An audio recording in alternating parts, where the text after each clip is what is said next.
नमस्कार, जम्मू कश्मीर मिलाप न्यूज में आपका स्वागत है और मैं हूं आपके साथ रामपाल। आपको बताएं कि आज इंडस्ट्रियल एरिया जीवन नगर में जो है एक सेमिनार का आयोजन किया गया। ये सेमिनार जो है ये भारत सरकार श्रम और रोजगार मंत्रालय द्वारा किया गया। आपको बताएं कि इस सेमिनार में इंडस्ट्रियलिस्ट ने भाग लिया और जो उपस्थित अधिकारी थे उन्होंने जो इंडस्ट्रियलिस्ट थे उनको जो ESIC की जो नई स्कीम है उसके प्रति जागरूक किया। वहीं इंडस्ट्रियलिस्ट ने जो संबंधित अधिकारी थे उनके समक्ष अपनी समस्याएं रखी। इस पूरी खबर पर आपका क्या कहना है, कमेंट के जरिए अपनी राय जरूर रखें।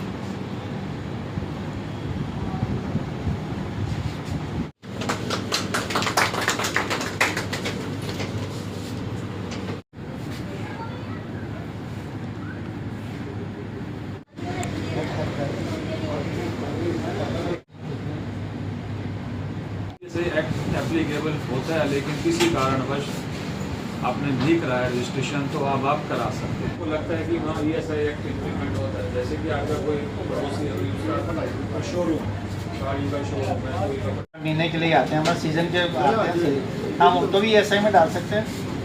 अगर वो बीच में 4 महीने नहीं आते, घर चले जाते तो आप उसकी नहीं, कई बार बेसिकली उनका पता नहीं होता कि अगले साल भी आना है या नहीं आना। ये हर जगह है, आइसक्रीम पे नहीं है। कोई भी कर्मचारी का बहुत सारे दिवाली पर या वो जो आता है, हाँ, बैसाखी दिवाली।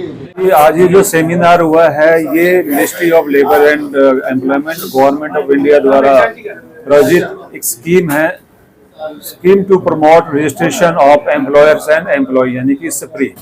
इसके बारे में जो एम्प्लॉयर्स हैं, जो HR डिपार्टमेंट्स के जो प्रतिनिधि आए हैं, उनको इस स्कीम के बारे में थोड़ा ब्रीफ करना है कि किस स्कीम के क्या फायदे हैं, जिससे कि जो यूनिट्स अनकवर्ड रह गई हैं, जहां ESI एक्ट इम्प्लीमेंट होता है, जहां लागू होता है, या जो कर्मचारी हैं जहां ESI स्कीम के अंतर्गत कवर होने चाहिए, रजिस्टर्ड होने चाहिए, वो रह गए हैं, उनके बारे में अवेयरनेस करना है कि इस स्कीम के अंतर्गत जो कि 1 जुलाई 25 से लेकर 31 दिसंबर 25 तक रहेगी, इसमें वो वॉलंटरीली डिस्क्लोजर करें कि हमारी यूनिट कवरेबल है तो कवर करा सकते हैं, और कोई एम्प्लॉय रह गया रजिस्ट्रेशन से उसका रजिस्ट्रेशन करा सकते हैं।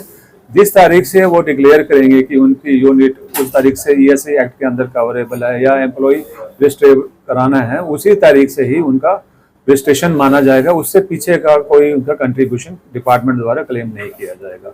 इसके बारे में आज एक सेमिनार रखा गया था। देखिए, जब भी कोई स्कीम आती है उसमें दिक्कतें ज़रूर होती हैं, मगर हम ESI के जो रिप्रेजेंटेटिव यहाँ हैं उनके हम थैंकफुल हैं कि उन्होंने हमें प्रॉपर गाइड किया है।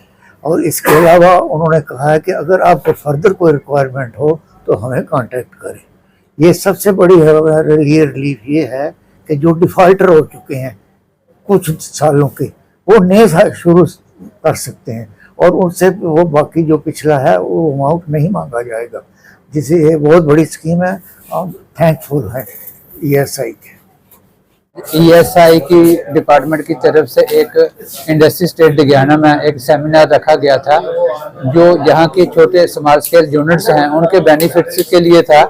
तो यहाँ पे ESI डिपार्टमेंट के सीनियर अफसरान यहाँ पे आए थे, उन्होंने डिटेल में सारे इंडस्ट्रियलिस्ट को स्कीम के बारे में बताया कि जो भी पिछले रजिस्टर्ड हैं लेकिन किसी कारण से वो ESI 2 साल से या 3 साल से या 5 साल से नहीं जमा करवा पाए, या कुछ एम्प्लॉय की करवाई कुछ की नहीं करवा पाए, तो एक scheme central government of India की तरफ से स्कीम आई है। 1 जुलाई से लेकर 31 दिसंबर 2025 तक वो नए सिरे से अगर उनका शुरू करवा देते हैं, जिनका नहीं करवा पाए हैं या जिनकी बिल्कुल नहीं करवा पाए थे, या पार्ट कुछ एम्प्लॉय का करवाया था कुछ का नहीं करवाया था, तो पिछला कोई उनको लेखा जोखा कोई फाइन या पेनल्टी कुछ नहीं पड़ेगी। ये सबसे बढ़िया स्कीम है। कुछ हमारे इशू थे कि जैसे पार्ट टाइम कोई हमारे पास काम करने के लिए आ रहा है लेबर का, जैसे कोई इलेक्ट्रिशियन आ रहा है, कोई प्लम्बर आ रहा है, या कोई लोड कैरियर वाला, ये डेली डे टू डे की चीजें आती हैं, वो परमानेंट नहीं होते हैं, आज आए हैं, हो सकता है 2 महीने के बाद फिर आए, तो उसका भी हमें ESI के दायरे में इन्होंने लाया हुआ है। तो हमारी ये रिक्वेस्ट रही है कि इसको सिंप्लीफाई किया जाए। हम उसका नहीं कवर करेंगे, लेकिन जो हमारे पास परमानेंट एम्प्लॉय है उनका हम काट भी रहे हैं। लेकिन अगर कोई हमारे साथियों में से कोई ऐसा रह गया है कि जिसका 2 महीने 2 साल से या 4 साल से उसके घर में कोई प्रॉब्लम आ गई, किसी वजह से वो ESI नहीं करवा पाया एम्प्लॉइज का, लेकिन उसकी यूनिट जो है वो वर्किंग में है, तो उसके लिए एक सुनहरा मौका है। हम धन्यवाद करते हैं सेंट्रल गवर्नमेंट ऑफ इंडिया का। थैंक्स करता हूँ ESI डिपार्टमेंट का और अपने सारे इंडस्ट्रियलिस्ट जितने भी इधर आए, डिपार्टमेंट के ऑफिसर जितने भी आए, सबका शुक्रिया करता हूँ कि उन्होंने अपना कीमती वक्त निकाल के हमें स्कीम के बारे में बताया और हमें जागरूक भी किया कि जिन्होंने नहीं किया है वो भी करवाएं। और इस टाइम कोई इसका नहीं हो सका किसी कारणवश या यूनिट के फेलियर की वजह से या किसी भी वजह से, तो वो करवाए। तो मैं सारों का शुक्रगुजार भी करता हूँ, इंडस्ट्रियलिस्ट का भी, ESI के ऑफिसर्स का भी, कि वो आए और हमें इसके बारे में बताया।